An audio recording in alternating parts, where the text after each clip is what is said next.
Hi, my friends. I'm not prone to selfies and I have no experience doing them, but I'm going to do one for just a second here this afternoon. I want to take you to one of the places on our property that is, I guess I'd have to call it one of my favorite places. There are a number that are, but this is a real special place for me, and I want to show it to you as I talk to you for a few minutes this afternoon. We're looking from a low spot here with kind of a cactus border here, and up there is a secondary gate onto the property, and then over here where all these rocks are is where the water comes down from the upper street and then also from the mountain above. And so the water comes down this way over these rocks. It's dried out now with the heat that we've had, but this is where it comes down, and I'm going to take you around this way and kind of give you a perspective of where we are. And house is up there, see it up there? And this area is kind of overgrown right now. It'll be really beautiful. It was when we first moved in, but we've been so busy with other things I haven't been able to be out here. I'm anxious to get out here and do some farm work out here. But I want to walk through it. I'm calling this area the Shepherds Dell. We had one of the houses that we looked at a number of years ago that we were kind of hoping would be ours, had a little dell in it. And as soon as I saw it, I just fell in love with that area. It just reminded me of a place that, well, a dell is a place that is a grassy place among the trees that's in a valley that usually is beside still waters. And so when I saw that at that place, I thought, oh man, I'd love to have that. Well, that place didn't work out, but this place has. And when we got here, not until after we bought the place and I began to walk the ground did I realize this one also has a dell. And this dell is longer and deeper than the one that we had at the other, or we thought we would have at the other one. But it comes down in this area, and up there's our parts of our backyard up in there. But it comes down in this area around the trees and the big bushes. And when you follow this little trail area, our grandchildren have been making little fort places in here too. But if you follow this all the way through, and which we haven't done yet, it will take you to the other side and take you down to an old fishing hole. The fishing hole was a kind of a bound up place where the neighbors had gotten together many years ago to have a place to stock fish in there. And so, but now it's not that anymore because they had to take it out because it was drawing mosquitoes. But nevertheless, there still is a little pond down there which we're anxious to find and anxious to see. A little bit higher here you can see our next door neighbors, which we have met, and very wonderful people. They've got some horses here in the backyard, and then you can kind of see up the mountains behind us, and it's just a beautiful view area. Coming up here again is our backyard, and I'll do a little bit more posting of this a little bit later on. But I want to talk to you today somewhat about the Shepherds Dell. Do you remember that old television program back in the 60s? Might have even been into the 70s and 80s, I'm not sure. But it was called Hee Haw. Our family didn't watch that very often for obvious reasons, but there were some things that were funny about it and kind of fun. My favorite part of it was at the end of the program, they always had a gospel quartet. And it was Roy Clark and Buck Owens and Grandpa. And I don't remember who the fourth one was, but I loved gospel quartets, and I still do, but that was my favorite part.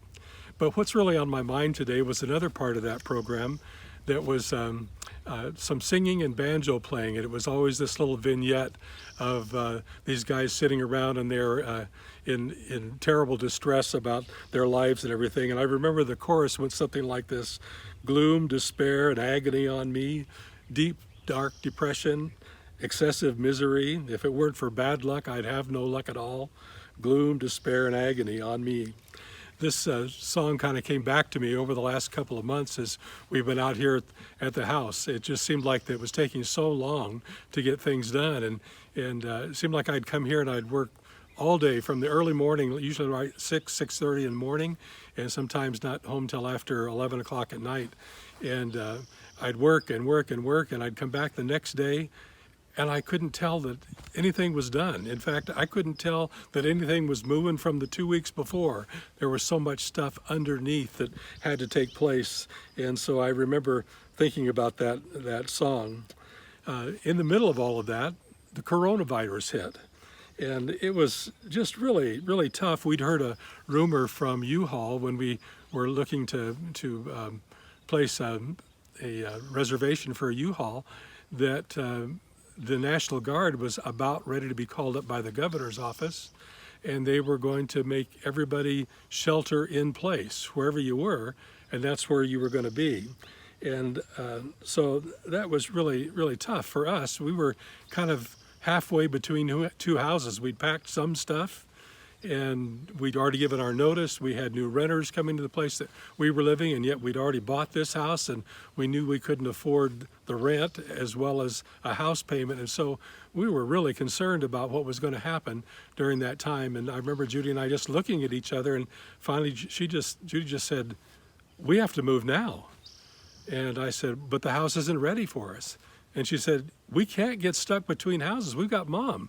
We're going to have to move now." And so we just started packing that instant in a rush and started taking things over just as quickly as we could get there. Fortunately, we made some phone calls and got our regular moving company to move now a week earlier than what we had planned. And a bunch of guys from a bunch of you guys from the church and gals came out and helped us pack and then get stuff moved. It was just a very, very stressful time, but we're so grateful for all of that. A challenging time. When we went to bed that first night, and we were, woke up in the morning, and all of a sudden went into the bathroom, and the toilets were all plugged. And they'd already been plugged twice before, 2 days before.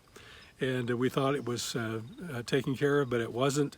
And I remember going into Mom that morning, that first morning, waking as she woke up in the morning and got up. I went in, "Mom, we can't use the toilets today." And I remember the look on her face was, "Wait a minute, what are you trying to tell me?" And it was just really, really tough. Now, I told her we'd called somebody and they're going to come out, but for right now, we just can't do that. Somehow we survived all of that stuff. It was really tough and difficult, but we survived it. I remember Judy and I have talked about this so many times. The neighbors would drive by our house really slowly and look down into where our house was, and there was this mountain of debris on one side of the driveway, and then Judy's car was parked up on the street, which nobody parks on the street here, but it was parked up on the street because there was a gully between the street and our driveway, and her car wasn't able to navigate that. And I'm sure the neighbors began to wonder, what kind of rubes have moved into our neighborhood here? This is just really, really going to be difficult. Well, we moved. We had to come as it was, even though it wasn't ready, and we had all of the virus thing and all that was going on, and it just was a really tough time. Psalm 23 is a great psalm. You know it by heart. I do too. But it's just one of those psalms that grabs a hold of us. And this is what it says. I'm going to read it out of the New King James or the Old King James Version that I learned it out of. "The Lord is my shepherd, I shall not want. He maketh me lie down in green pastures. He leadeth me beside still waters. He restoreth my soul. He leadeth me in the paths of righteousness for his name's sake." We'll stop there. That's the area that I want to just take a few minutes to talk about today. Notice that in that psalm, David talks about the destination. He said it's a place without wants. It has green pastures, and it has still waters. Those are all wonderful places. Those are places of blessing, of rest and restoration. And you and I, that's the place we'd like to be all the time, a place that is comfortable and peaceful and all that. But notice that 2 different times David says that these are the places that the shepherd is leading the sheep to, which means they're coming from some other place. Well, what were the places they were coming from? Well, in our case, as human beings, as the Lord leads us gently along to the sweet destinations of places of blessing, we know that it's places that are full of difficulties and stress and confusion and crisis. It's the places of remodeling an old house that is in much worse shape than what you think it is, and it has a whole bunch of stuff underneath the visible areas that have to be done before you can even do the places that make it to be a livable house to live. And it's the pressure of all that kind of thing. It's the unseen things that crop up. He will lead us. The Lord will lead us along those places. The destination is one place, and it's a wonderful place, but it sometimes takes a while to get there. And certainly that was the case for us when we moved out here into this place. I told you before that before I was going to begin giving these little things, I was going to talk about things that I've learned during the process that we've gone through with this house. And I wanted to share with you some of those things that were difficult, but things we learned along the way. And now I've admitted to you that the lessons that I've come to understand have come through my own frailties, because I was one of those that the Lord was leading us along to a wonderful destination, but I was really getting frustrated. There was so much going on, so much to do, and then the coronavirus, and then the wondering what's going to happen, and all the unseen stuff. And I'm just so glad the Lord was patient with me along that way. One final thing about that portion that I think is important is the Lord wants us to walk through the difficulties. I think in some cases He even ordains the difficulties, but He wants us to walk through the difficulties, and He wants to have us do it in a way that we're displaying His righteousness in the middle of that, instead of being complaining and grumbling. He wants us to honor and trust Him as He's taken us through the difficulties. And He says that those paths of righteousness that we're to walk through as He leads us are things that will be a blessing and honor His name. David says, He leads us through the paths of righteousness for His name's sake. Well, Jesus' name is holy. He is holy. His presence with us and the destination that He is providing, that He's going to take us to, is sure. And so He would have us walk in holiness and righteousness as we go through the difficulties of our life. Blessed be the name of the Lord.